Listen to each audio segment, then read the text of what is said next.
പൊരുത്തം കിട്ടണമെങ്കിൽ അതിനെന്ത് ചെയ്യണം? നീ ദുആ ചെയ്യണം. നീ ദുആ ചെയ്യണം. കിടന്നുറങ്ങുന്നതിന് മുമ്പ് ഉറക്കമെന്ന് പറഞ്ഞ മരണമാ. അതുകൊണ്ട് അല്ലാഹുമ്മ ബിസ്മിക അമൂതു വഅഹ്യ എന്ന് പറയുന്നത്.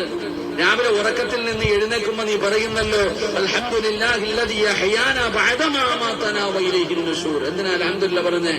അല്ലാഹുവേ, മരിച്ചു കിടന്നിരുന്ന എനിക്ക് ഒരു ദിവസം കൂടെ ജീവിക്കാനുള്ള ആയുസ് തന്നല്ലോ, അതുകൊണ്ട് അൽഹംദുലില്ലാ. അതുകൊണ്ട് കിടന്നുറങ്ങുന്നതിന് മുമ്പ് ദുആ ചെയ്യണം. എങ്ങനെ ദുആ ചെയ്യണം? നിന്റെ കാര്യം മാത്രമല്ല, അല്ലാഹുവേ, ലോകത്തുള്ള എല്ലാവരോടും നീ കരുണ കാണിക്കു പടച്ചവനെ.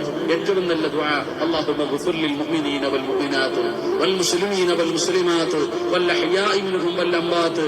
വെള്ളിയാഴ്ച പള്ളിയിൽ പോകുമ്പോൾ ഉസ്താദ് രണ്ടാമത്തെ ഖുതുബയിൽ അവസാനം ചെയ്യുന്ന ദുആയാണ് അല്ലാഹുമ്മ ഗ്ഫിർ ലിൽ മുഅ്മിനീന വൽ മുഅ്മിനാത്ത്. ആ ദുആ, എന്റെ പ്രിയപ്പെട്ടവർ, ആ ദുആഇന്റെ പ്രത്യേകത എന്താ?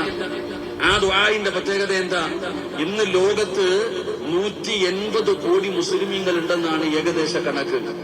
എന്റെ പ്രിയപ്പെട്ട സഹോദരങ്ങളെ, ആരെങ്കിലും ഒരു മനുഷ്യൻ ഈ ദുആ ചെയ്യുകയാണെങ്കിൽ, എന്റെ പ്രിയപ്പെട്ടവരെ, ലോകത്തുള്ള മുസ്ലിമീങ്ങൾക്ക് വേണ്ടി ആരെങ്കിലും ദുആ ചെയ്താൽ ഓരോ മുസ്ലിമിന്റെ തലയെണ്ണമനുസരിച്ച് അല്ലാഹു നിനക്ക് പ്രതിഫലം തരുമെന്ന് നബി മുഹമ്മദ് മുസ്തഫ. 180 കോടി നന്മ കിട്ടും. അല്ലാഹുമ്മ ഗ്ഫിർ ലിൽ മുഅ്മിനീന വൽ മുഅ്മിനാത്ത് വൽ മുസ്ലിമീന വൽ മുസ്ലിമാത്ത് വൽ അഹ്യാഇ മിൻഹും വൽ അംവാത്ത്.